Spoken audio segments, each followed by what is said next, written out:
Hi, everybody. Welcome to Pace Studio on the Road. We're here on site at MerleFest in Wilkesboro, North Carolina, thanks to our friends at Window World with Dan Tyminski Band. Dan, it's great to see you. Thanks for doing this. Thank you so much for having us. Our pleasure to be here. My gosh.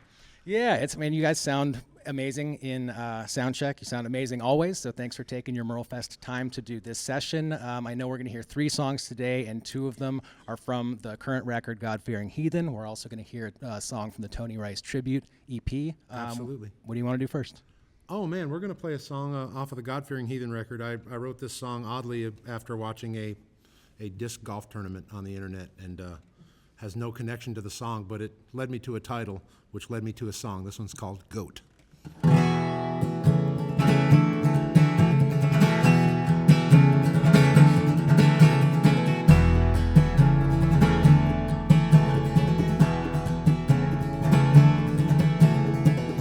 Young William lived his life inside a world nobody knew.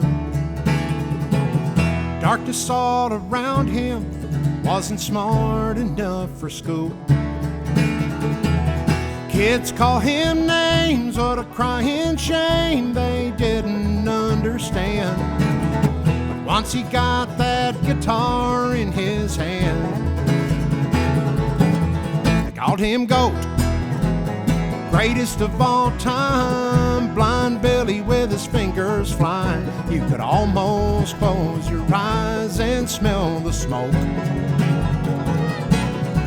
They called him Goat.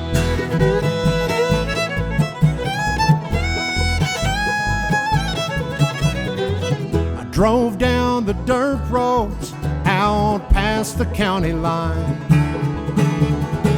to see that child of God, born deaf, dumb, and blind, sitting on that back porch in a field tobacco green. Behold a miracle, the best I've ever seen. Called him Goat, greatest of all time. Blind Billy with his fingers flying, you could almost close your eyes and smell the smoke.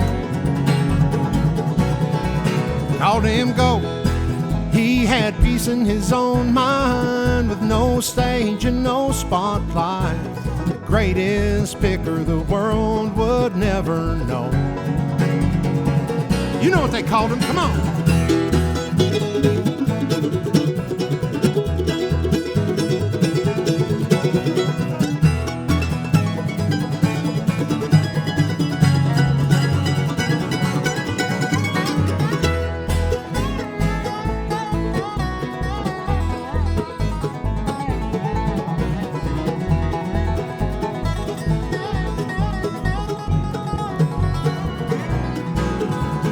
Goat, greatest of all time, greatest of all time.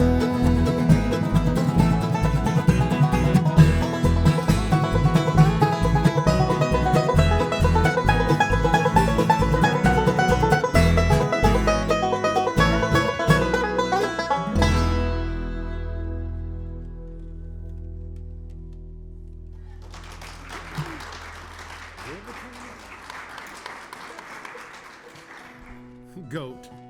So was it a televised disc golf tournament, or were you at a disc golf tournament? I was on the internet and I was watching YouTube, and the title of this one particular thing came up, and it was talking about this guy, and his name was Paul Macbeth, and apparently he's the greatest disc golfer there was, and the title of the video just said Goat, and I thought, as a song title, it's not bad. Sorry, I couldn't resist that. Sorry.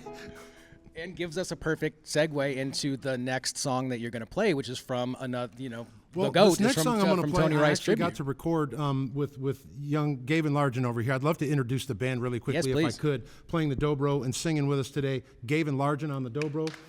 Yes, you can, absolutely. Playing the banjo, and he's one of my favorites there's ever been. Please make him welcome. That's Jason Davis. Weighing in at 97 1/2 pounds. but doing the hardest job on the stage. She holds it together. We could not do what we do without this one right here. Please make her welcome. Grace Davis on the bass. Over here on the mandolin, this is the guy I'm trying to look like with the hair. If I could, I would try to play like him. He is also probably my favorite mandolin player right now on planet Earth. Please make him welcome. This is Harry Clark. And playing the fiddle and singing with us is, she has a resume that goes on and on and on, from Grandmaster Fiddle Champion to high school biology teacher to high-level collegiate golfer to kick-ass bluegrass fiddle player. That's what I'll say about her. This is Maddie Denton. And this next one we're about to do, this is a song I recorded on a tribute to Tony Rice record with young Gaven here. We did it as a duet on the record, but we're going to do it as a whole band here. It's called Why You Been Gone So Long.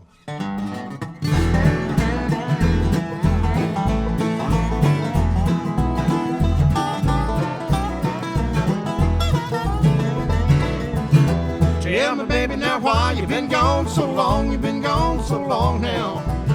Tell me, baby, now why you been gone so long? The wolf's howling at my door, Lord, Lord, and I can hear that lonesome wind moan. Tell me, baby, now why you been gone so long?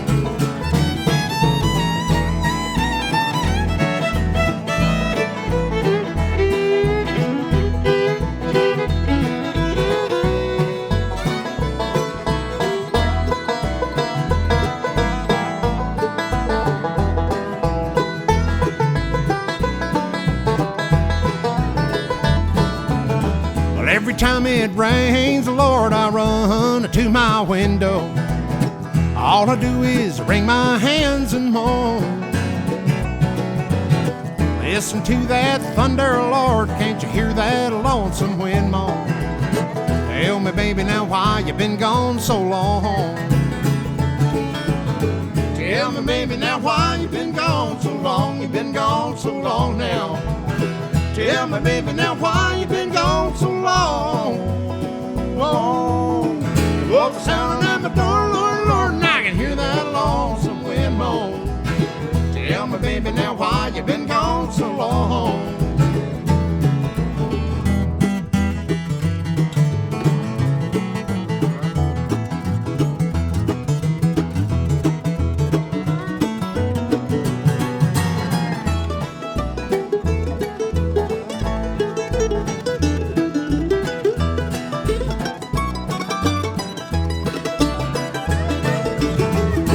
Someone said they saw you rolling down in Reno with a big old man from San Antonio.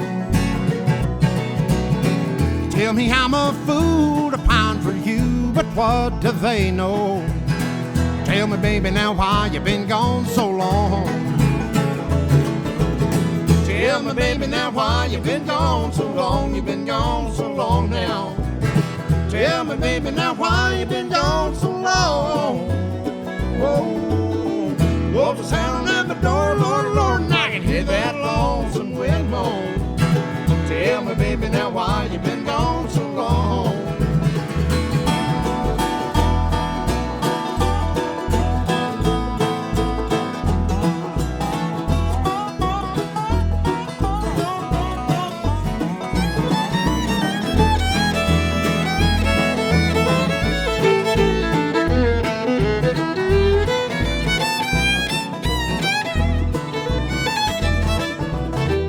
Nothing I want to do, so I think I could get stoned. Let the past paint pictures in my head. Drink a bottle of Thunderbird and try to write a sad, sad song. Well, tell me, baby, now why you been gone so long? Tell me, baby, now why you been gone so long? You been gone so long now. Tell me, baby, now why you been gone so long? Wolf's howling at my door, Lord, Lord, and I can hear that lonesome wind moan. Tell me, baby, now why you been gone so long? Tell me, baby, now why you been gone so long?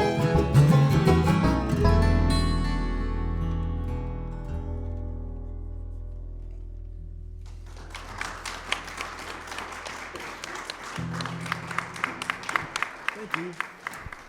Man, it sounds so good, and I have lost my train of thought because I'm very into what you guys are doing. Now I remember what I wanted to talk about. Dan, I wanted to talk about the fact that this is the first time that all original bluegrass compositions you have put out on a record. This is the first. This is absolutely the first. I mean, so a couple of firsts for me. I mean, I've had a amazing long career. First with Lonesome River Band, then with Allison Krauss and Union Station, and I've always tried to find songs that fit me, or the Lonesome River Band at least looked for songs that worked for me, and then the next 20, 30 years, Allison looked for songs that fit me, but I was never really writing my own stuff. And this is what I'll say about the new thing, the God-Fearing Heathen record. I did write all the stuff. This is an album that is so much closer to me than anything I've done so far. I'm really proud of this last one. It's a little scary to write all the stuff yourself, but I've surrounded myself with people that make me feel very secure about what we're doing. And yeah, it's been a fun experience to write stuff that I'm a lot closer to. Do songs reach you do they ever reach you in a fully formed way where it's just like you're plucking them out of the sky and you got it and it's basically there? Or do you tend to, do you sit down, schedule out 4 hours at a time, I'm writing, I'm in the writer's room, this is what I'm doing? Or do they sometimes just float across the cosmic radar and there they are? It's been a little bit of both. There have been situations where songs will come to me, as if they're being whispered in my ear, and I can't write them down fast enough. A lot of the times it starts more often for me, it starts more often than not with an idea of the type of subject I want to express myself in. I'll give you an example. The next song that we're about to play for you was a song that I wrote with a fellow, and I was not setting out to write a bluegrass song. I was not setting out to write anything. I just had a song scheduled on my calendar with a man that writes some country music and has had some success. And I love writing with different people because you always get new ideas. And when we started talking, I happened to mention Jimmy Martin. And it turned out that even though he was a country guy, he was a Jimmy Martin fan, and he spit out a couple Jimmy Martin tunes real quick, and before we knew it, we were both such big fans that song, right, it was just obvious, okay, we need to write something about Jimmy Martin, right? So in the process, there were a lot of things through a lifetime of watching Jimmy. I mean, he was such a character. If you're a Jimmy Martin fan, you know that he would clown around and have fun and just be silly, and he wasn't afraid to take a nip or two sometimes when he'd drink, sometimes a nip or two too many.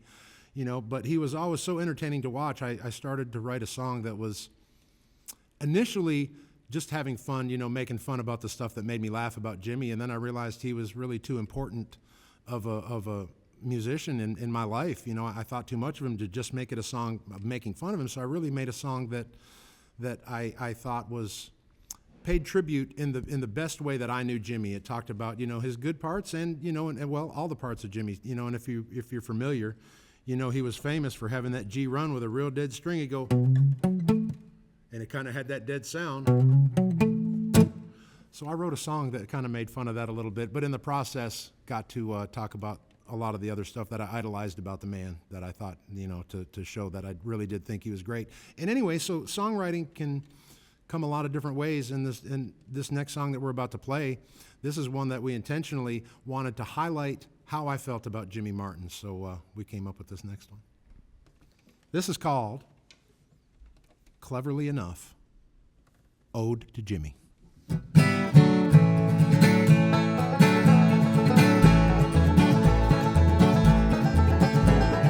Well, he rode into town on a Greyhound from Sneedville, Tennessee, to the back door of the Ryman for the Grand Ole Opry. There might have been a few other folks with a good old country song, but I never felt the G-run till old Jimmy came along. He'd play it high and lonesome, beat that guitar half to death. And when he'd hit the high notes, that old crowd would hold their breath. He could bounce it out like no one else when he stepped up to sing. But I don't think Jimmy Martin ever changed a guitar string.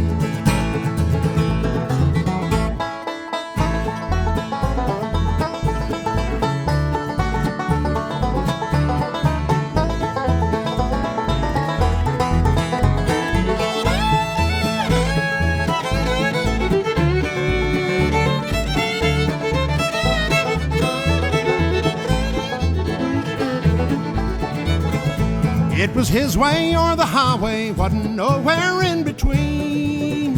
With a right hand like a hammer, he was top dog on the scene.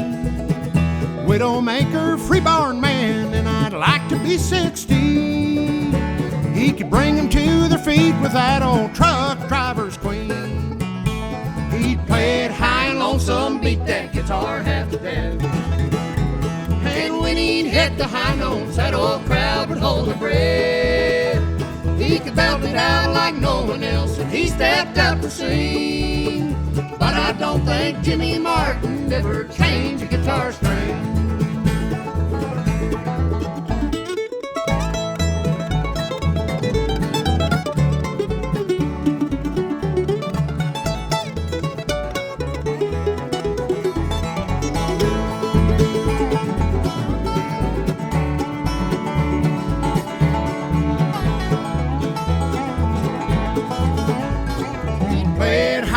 Some beat that guitar half to death. A paisley coat, a houndstooth hat, and old red 7 on his breast.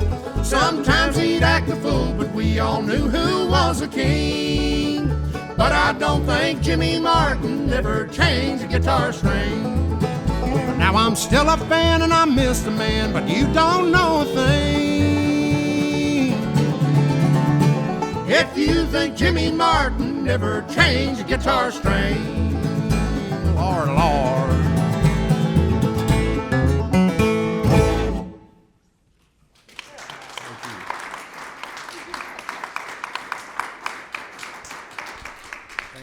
All right, Dan, it's always great to see you. Thank you so much for doing this. We really appreciate it. It's our pleasure, completely. Thank you. Well, mutual pleasure, man. This is a way to start us off in style. This is the first one we did this weekend at MerleFest, of our first MerleFest together. So here we go. Here we go. Let's go. All right.